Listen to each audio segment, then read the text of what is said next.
Hello and welcome back to the Scheming Mind Palace podcast. I am your host, the True Party King, curator of Crazy within the Mind Palace. And the question this week is, who is the supreme schemer?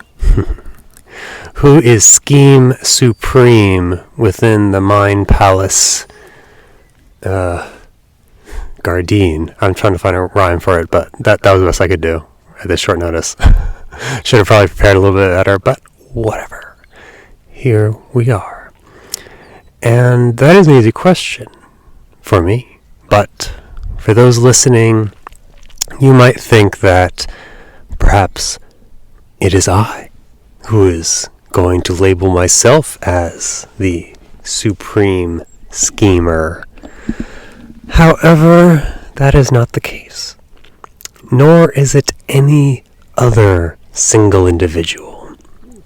For the answer to the question of this week is that the Mind Palace in and of itself is the supreme schemer. No individual can claim to be a greater conspirator than the Mind Palace itself, because, as I often describe, the Mind Palace is simply the next modern step of Taoist philosophy.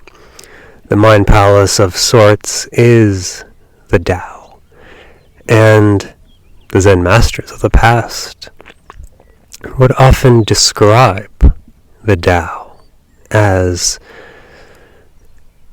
a force that is constantly conspiring in your favor. It takes things away and it provides you things that you don't ever want most of the time. Most of the time you don't want those things, because if you want at all, then you are likely not going to get to that thing. At least not in the way you originally envisioned. But the Mind Palace, just like the Tao, knows better than any of us. The Mind Palace understands when it is time to do things such as take away a phone, such as remove some other object that is working against us. And it's something that I can't even claim to say for certain is the case. All I can say for certain is that every time when someone loses their phone in the Mind Palace experience, whenever I'm curating a Mind Palace experience and someone loses their phone, it's always at a time when they're like way too obsessed with their phone. They're way too invested in that thing, in that object. And the object in and of itself is nothing bad. A smartphone is nothing to be scoffed at, to be looked down upon as like, oh, you use smartphones, so I guess that means you aren't as smart yourself. Which, I mean, it sometimes does occur, at least with, let's say, children or other individuals that can't utilize a smartphone consciously. Because the way I look at my smartphone is that it's like a personal assistant. It's a personal assistant that keeps track of things, helps me look up things, all sorts of little remedial tasks that I myself don't particularly want to do. Like, I don't want to have to memorize every single thing in the world when I could just look it up.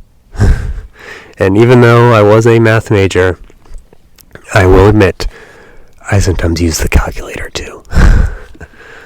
So as such, it in and of itself is not a bad object, the smartphone. However, when it becomes like the thing, the object, the center of your attention, and you're within the mind palace experience, it's going to get taken away. It's going to temporarily get taken away because the mind palace knows that this individual's got to get off this thing. It's sucking up their life. It's sucking them away from other people, other possible enlightening experiences. It's sucking them back into the matrix. And that is an unfortunate thing when it happens. But a lot of the times, it simply takes an invisible hand to just cast it aside, cast it away for a time. And then it becomes a test of sorts. Like, are you going to then spend like an hour or more looking for it? Or are you going to accept that, okay, maybe I was on the phone too much and now it's gone. It'll come back when it's ready. It'll come back when I think that it will no longer hurt me. It will no longer demean me. Which is actually why little piece of advice for my fellow iPhone users. Within my personal accessibility controls, I always like to both turn off white point and color filters. Basically turning my smartphone black and white. Removing all color. Which, I mean, considering everything I do, everything I'm wearing, might be kind of hilarious that I'm going to be removing the color from my smartphone. But I find that it really helps transform the phone into a thing instead of the thing. Instead of like the focus of attention, where there may be other objects in the room that I should be focusing on, other projects, other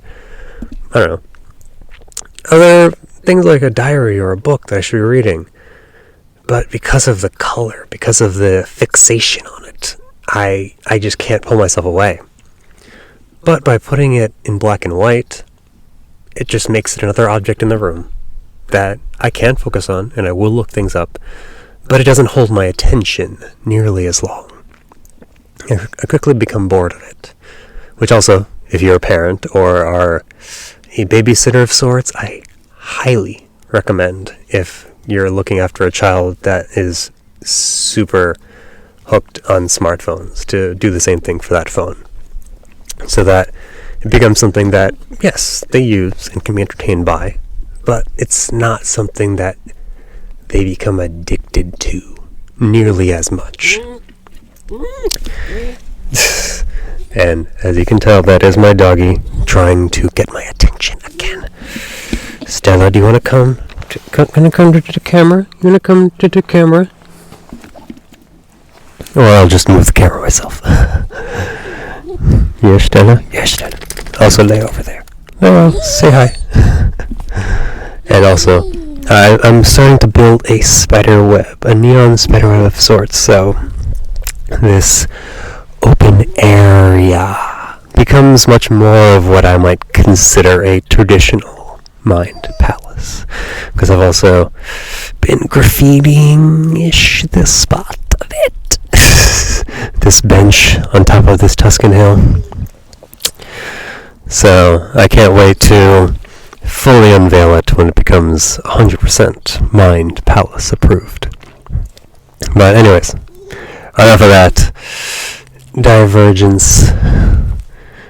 Either way, I really hope that you have enjoyed. This is probably the shortest question I've ever done, which is not necessarily a bad thing. People have things to do, and they don't have to be listening to me all the time.